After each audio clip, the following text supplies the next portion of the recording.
Hi, everyone. My name's Laura. I'm a 28-year-old elementary school teacher in Boston, and this is the story of how my seemingly perfect life spiraled into a nightmare, one that ultimately made me stronger than ever.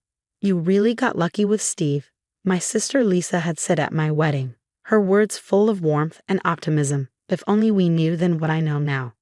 Steve Wilson had swept me off my feet, a successful accountant with a charming smile and all the makings of the perfect gentleman. Our first year of marriage was magical: beach dates, surprise dinners, and plenty of laughter. Then came Elizabeth. "Dear, you're going to love having me around. I've got so much wisdom to share about pregnancy and raising babies properly," she announced one afternoon during my third trimester, suitcase in hand. I hadn't invited her. Steve hadn't asked. "Mom knows best, babe. Don't be difficult about this," he said, his tone sharper than I'd ever heard it. That was the beginning. The sweet texts, the caring gestures, everything that had made me fall in love with Steve vanished. Instead, my life became a series of commands, rules, and Elizabeth's constant presence. "Laura, you haven't called in weeks. Is everything okay?" My mom's worried voice crackled through the phone during a rare call. "Steve says I need to focus on the pregnancy," I replied hesitantly. "His mom thinks too much outside stress isn't good for the baby. Since when do you let others make decisions for you? This isn't like you at all." My mom was right. It wasn't like me, but I couldn't see a way out. One evening, I caught Elizabeth going through my phone. "Just tidying up your contacts, dear. Some of these friends seem like bad influences, especially that Maya. Always trying to stir trouble between you and Steve. Things only got worse." Steve started tracking my location, questioning my every move. "Where exactly were you for those extra 15 minutes after school? Why did you spend $30 at Target without asking me first?" At a routine checkup, Dr. Cole noticed something was off. "Laura, is everything all right at home? You seem different." "Everything's fine," I lied, forcing a smile and holding back tears. Dr. Cole wasn't convinced. "Here's my personal number. Call me if you ever need to talk." Elizabeth intercepted the card before I could take it. "We appreciate your concern, doctor, but Laura has all the support she needs, with family." That night, I overheard them in the kitchen. "She's becoming difficult, Steve. All these modern ideas about birth plans and epidurals. In my day, we did things properly." "Don't worry, Mom. I'll make sure she follows your lead. She just needs a firmer hand." I touched my growing belly, feeling utterly trapped. The contractions started at midnight. Through waves of pain, I grabbed my hospital bag. "No need to rush," Elizabeth said dismissively. "First babies take forever. Let's wait it out at home." 2 hours of agony later, I begged, "Please, I need to go to the hospital." "Stop being dramatic," she snapped. "I've delivered hundreds of babies as a nurse. You're barely dilated." By the time we arrived, I was barely coherent. Dr. Cole rushed in, her voice sharp with concern. "She's at 7 centimeters. Why wasn't she brought in sooner?" "Mom said it wasn't time yet," Steve replied nonchalantly. "I want an epidural," I pleaded. "Nonsense," Elizabeth said. "Natural birth builds character." The pain became unbearable. "Please, nurse," I begged. And then Elizabeth did the unthinkable. As I screamed for help, she shoved a towel into my mouth. "Stop embarrassing us. Women have been giving birth naturally for thousands of years." I struggled, trying to push her away, but she was stronger. Steve just stood there, watching. "What's going on here?" Dr. Cole stormed in, yanking Elizabeth's hand away. "Mrs. Wilson, step away from the patient immediately. She's hysterical. I was just trying to help," Elizabeth protested. Security escorted her out, but Steve smoothed it over, convincing them she'd meant no harm. "Do you want to press charges?" a nurse whispered. I couldn't speak. Steve's warning glare silenced me. 4 more hours of agony later, my daughter, Lily, was born. But instead of joy, I felt numb, traumatized. "You caused such a dramatic scene," Steve scolded as I held Lily in my arms. "Mom was only trying to help.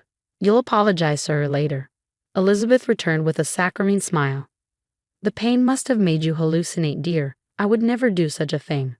Over the next few days, I overheard her whispering to relatives. "Poor Steve, stuck with such an unstable wife. I'm worried about the baby's safety. He might need full custody." Dr. Cole tried to speak with me privately, but Steve never left my side. I've documented everything, she whispered during a checkup. When you're ready, the records are here. On the day we left the hospital, Elizabeth had already solidified her narrative. The unstable wife, the saintly mother-in-law, the doting husband. But as I clutched Lily closer, something inside me shifted. They might have won this battle, but I was already planning my next move. No one would silence me again. 3 months after Lily's birth, I barely recognized myself. The woman staring back at me in the mirror was a shadow of who I used to be. Elizabeth had taken over everything, my baby, my home, my life. No, you're holding her all wrong, she barked, snatching Lily from my arms for the 3rd time that morning. Honestly, how do you expect to be a good mother when you can't even handle the basics? She's my daughter, I snapped, trying to stand my ground. Keep your voice down, she hissed, narrowing her eyes. You'll upset her with your unstable behavior. That evening, when Steve came home to find me crying, he sighed with irritation. Maybe Mom's right, you're not handling motherhood well. She won't even let me feed my own baby, I shouted, desperate for him to see the truth. Because you're doing it wrong. Everything was fine until you started with this postpartum nonsense. His words felt like a slap, but the worst part was the hollow look in his eyes. The man I once loved was gone, replaced by someone who only saw me as a problem to be managed. One afternoon, Maya surprised me with a visit. I was wearing long sleeves despite the summer heat, and she immediately noticed. Laura, what happened to your arm? She asked, her voice low but firm. Before I could deflect, she grabbed my sleeve, revealing finger-shaped bruises. I'm just clumsy, I mumbled, pulling away. That night, I hid my old phone in my robe pocket and started recording everything. You're lucky Steve listens to me, Elizabeth hissed while cornering me in the nursery. One word from me about your mental state, and he'll take that baby away so fast you won't even see it coming. Later during a diaper change, I caught her muttering to herself. Just like that stupid patient who reported me years ago. Claimed I was too rough with her newborn. Ha, they all learned to keep quiet eventually. The next day, Lisa called. Something's wrong with your accounts, she said urgently. The inheritance from Grandma, it's gone. Transferred to a joint account with Steve. And Elizabeth's name is on it too. My hands shook as I replayed the recordings from Maya during a secret lunch meeting. Girl, this is serious. We need to get you out, she said, her voice steady and resolute. Steve will never let me take Lily, I whispered, my fear overwhelming. Then we'll make sure he has no choice. Lisa dug deeper into Elizabeth's past and found something chilling. 3 formal complaints of patient abuse during her nursing career, all mysteriously dropped. Dr. Cole, who had been quietly documenting everything since Lily's birth, had contacts at the nursing board. These records show a clear pattern of behavior, she explained during a routine prenatal vitamins check we used as cover. And I've got detailed documentation of the birth incident. But Laura, you need to be ready. They'll fight dirty. Maya introduced me to Sarah, a domestic abuse counselor. First, we document everything, Sarah explained. Then we plan every detail. Timing matters. Late one night, I overheard Steve and Elizabeth talking in the kitchen. She's getting suspicious about the money, Steve muttered. Don't worry, son, Elizabeth replied, her tone cold and calculating. Once we get her declared unfit, you'll have full custody. Lily needs a proper family, not some unstable mother. Lisa found me a lawyer who specialized in domestic abuse cases. We've got enough to bury them, she said confidently, but we move on our timeline, not theirs. Every night, I kissed Lily's forehead, whispering a promise. I'll get us out of this. Every day, I gathered more evidence, voice recordings, bank statements, photos of bruises, Elizabeth's nursing complaints. Maya helped me open a secret bank account, and Lisa prepared her guest room. Remember, Sarah warned during one of our support group meetings, abusers are strongest right before you leave. That's when they're most dangerous. I looked at my baby girl sleeping peacefully despite her grandmother's ever-hovering presence. Freedom came on a Tuesday. Elizabeth was at her weekly hair appointment and Steve was at work. The timing was perfect. Stick to the plan, Maya texted. I moved quickly, my hands trembling as I packed. Documents, recordings, Lily's favorite teddy bear, a few clothes, all essentials. Finally, I wrote a brief note. Calling the police won't help. Check your company's financial records instead. Lisa was waiting 2 blocks away, her car idling. As we drove off, my phone lit up with calls and voicemails. You've ruined everything, Steve's voice snarled. We'll destroy you, Elizabeth screamed. But it was too late. Everything had already been sent, to the nursing board, to the company's CFO, to the authorities. Within days the dominoes fell. Headlines broke. Former nurse faces abuse allegations. More patients came forward, 3, then 5, then 12.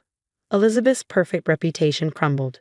Steve's smug confidence turned to panic when his company's CFO uncovered missing funds. Lisa's accounting connections ensured the anonymous tip landed exactly where it needed to. Mr. Wilson, we've discovered significant discrepancies, the CFO informed him. Soon after, Steve's arrest made local news: securities fraud, embezzlement, domestic abuse charges. The once charming man I had loved now looked hollow and desperate in his mugshot. You think you've won? Elizabeth spat at me during the custody hearing, her voice trembling with venom. No one will believe your lies. But they did. My evidence, recordings, Dr. Cole's documentation, the financial records, it was airtight. The judge granted me full custody of Lily with no visitation rights. My client also requests a restraining order, my lawyer added, her voice resolute. Elizabeth's nursing license was permanently revoked, her reputation in tatters. Legal fees drained her savings, and her once lofty social standing evaporated. Even her church friends avoided her, whispers trailing behind her like a shadow. Did you hear? Elizabeth Wilson had to sell her house. 5 years passed. My education consultancy thrived, helping struggling students find their way. Lily grew into a bright, confident kindergartner, her laughter a daily reminder of our hard-won freedom. Mommy, can Maya and Aunt Lisa come to my birthday party? Lily asked, her eyes sparkling. They're already here, sweetie, I said, smiling. The party was in full swing when my phone buzzed. Steve's appeal was denied. He's serving the full 10 years, my lawyer informed me. Later, Lisa showed me another update. Elizabeth's medical spa business just filed for bankruptcy. She's moving into Sunshine Acres Assisted Living. I glanced at the news but felt nothing. No anger, no satisfaction, just peace. That evening, as Lily blew out her birthday candles, her face glowed with joy. What did you wish for, sweetie? Maya asked, grinning. I can't tell, Lily giggled, but Mommy already made it come true. She made us free. Tears pricked my eyes as I hugged her, her warmth grounding me. Her laughter filled the house. A safe, happy home built on strength, love, and freedom. Later that night, my phone buzzed again. A message from Steve. I'm sorry. I know it's too late, but I'm sorry. Delete. Another from Elizabeth. Please, Laura. I've lost everything. Just let me see my granddaughter. Delete. Some might call what happened revenge, but I call it justice. They made their choices, and karma did the rest. As for me, I chose freedom, strength, love. What would you do if your abuser apologized years later, after losing everything? Would you forgive them to free your own heart? Or would you delete their messages, like I did?